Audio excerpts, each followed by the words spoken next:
Hey, welcome back to the Life Coach Launchpad. My name's BJ, and I'm here every week talking to you about all the online business things that, as it turns out, need to happen in order to have a successful life coaching business. I'm a business coach. I love to help life coaches make more money, get more clients, have more fun, and to do what they love to do, what they're meant to do, and that's coaching. So, let's dive right in. Today is a replay. Kind of. I mean, very kind of.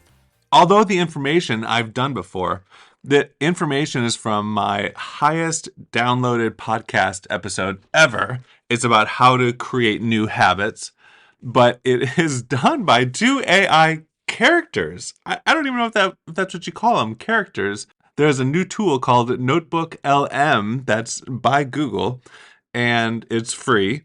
You input up to 50 different sources, and it will create a podcast for you. It's these two characters that do not have names, and they will just banter at each other. What makes this a little bit more exceptional in terms of other AI services is that it does a decent job of finding the insights and the differences between the different sources, not just summarizing. I am very experienced with using ChatGPT, Perplexity, Gemini to summarize information or to repurpose it, and I highly recommend using them for that purpose. But this is quite interesting. You really have to listen to it. I'm going to go straight into the interview. I guess you call it an interview. And if you want to know how it was done, I will walk you through the process at the end. Ever feel like you're kind of, stuck on a treadmill in your mind? Yeah. Like you're putting in the effort, but not really getting anywhere? Yeah, I've totally been there. It's like you're trying to level up your habits, Yeah. for work, for life, the whole shebang. Yeah. But it's tough. It really can be. So today, we're doing a deep dive into how those habits actually work. The nuts and bolts so you can finally start winning that mental game. Love it. And we've got some seriously cool stuff lined up for you. Oh, yeah. We're tapping into the wisdom of not one, but two experts. First up, we've got BJ, a business coach. And get this, he specializes in coaching life coaches. Wow. Now that's a niche. Right. Talked about meta. But anyway, in episode 38 of his podcast, Life Coach Launchpad, great name. By the way, you dropped these absolute gems about, building a thriving business through smart habits. Yeah. He even had this phrase, routine reinforcers. Okay, now I'm intrigued. We'll unpack that whole thing in a bit. But first, let's set the stage, lay down some foundational knowledge. I like it. Back to basics. You familiar with that book, Atomic Habits? It's like the Habit Bible, right? Yeah, James Clear. Classic. Exactly. We're bringing in the man himself to, break down the science behind how habits actually work. Because let's be real, understanding the why is like the key to cracking the code of the how. Couldn't agree more. It's all about the foundation. Right. So what makes Clear's work so powerful is that he takes this whole complex thing, habit formation, and just boils it down to this elegant 4-stage loop.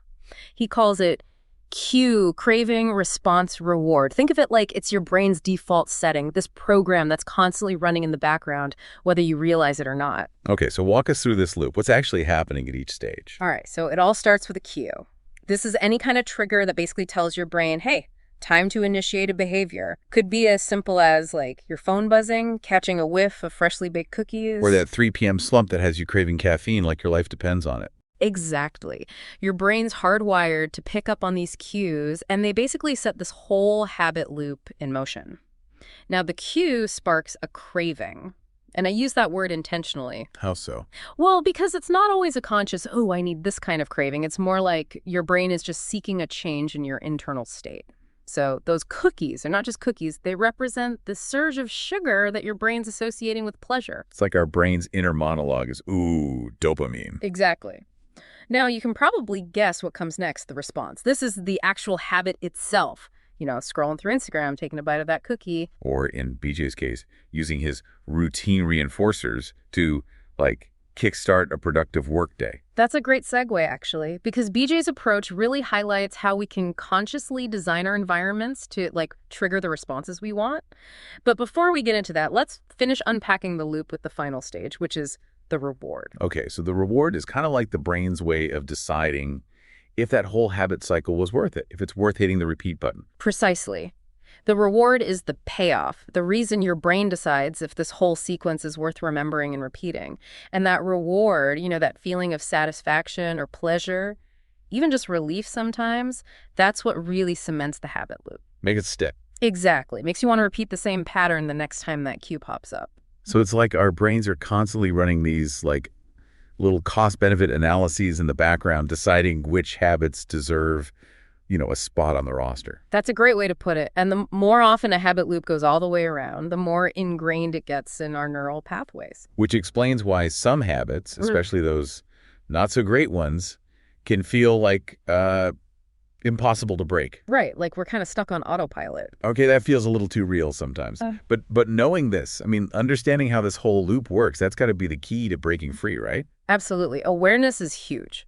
Now, remember how Clear talks about the importance of those cues, how they kind of kickstart the whole cycle? Yeah. Well, BJ takes it a step further with his whole routine reinforcers thing. Right. And that's what I'm dying to dig into, because it's like he makes it sound so simple, but also kind of genius at the same time. Oh, it totally is. BJ, being a coach for coaches, he knows how crucial consistent action is. Right, like day in and day out. Exactly. And he realized that willpower alone, it wasn't enough. He needed a system. So instead of battling distractions head on, he basically redesigned his world to work for him, not against him. Exactly. He talks about setting up these routine reinforcers, which could be anything from strategically placed objects to even specific actions he does. And they basically act as cues to trigger those desired habits. Okay, can you give me an example of something our listeners can really wrap their heads around? Absolutely. So BJ, he starts every workday with the same little ritual. Okay, I like it. He clears off his desk completely, puts his planner front and center, and then he takes a note card with his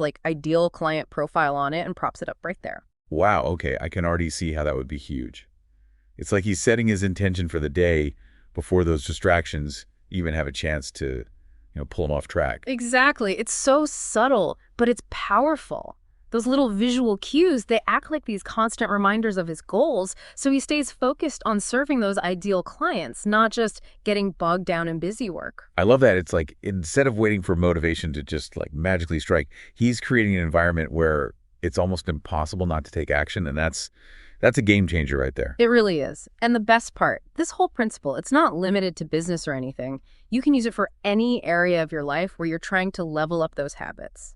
Think about your own daily routines. What are those small tweaks you can make? So, if I'm trying to finally make meditation a habit, maybe I leave my meditation cushion right in the middle of the living room where I literally can't miss it. Exactly. Or if you're trying to read more, maybe you put a really captivating book on your bedside table instead of, scrolling through your phone before bed. And what about those pesky bad habits? I'm guessing it's all about making those cues less visible, less tempting. You got it. Out of sight, out of mind, right? If late night snacking is your weakness, don't even keep those tempting treats in the house. So we've been talking a lot about rearranging our physical spaces, but what about our digital environments? Our phones, our laptops, they're practically glued to us these days. Oh, for sure. And that's where Clear's advice on habit stacking can be a game changer. It's this super powerful technique where you basically piggyback a new habit onto an existing one, so you're using the reward of the old habit to kind of reinforce the new one. Okay, walk me through this. I'm really intrigued. Okay, so say you want to start journaling every morning, right? Yeah. But you can never seem to find the time. Oh, yeah. Story of my life. So think about a habit you already do consistently, like clockwork, something like, I don't know, brewing your morning coffee. Okay, yeah. Coffee is non-negotiable in my world, so I'm with you. Perfect. So you just stack your new habit, in this case, journaling onto that existing routine.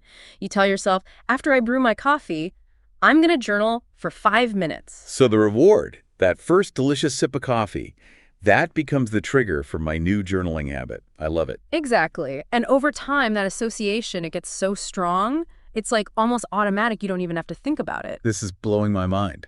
It's like I'm finally understanding the code to reprogram my autopilot. Yeah.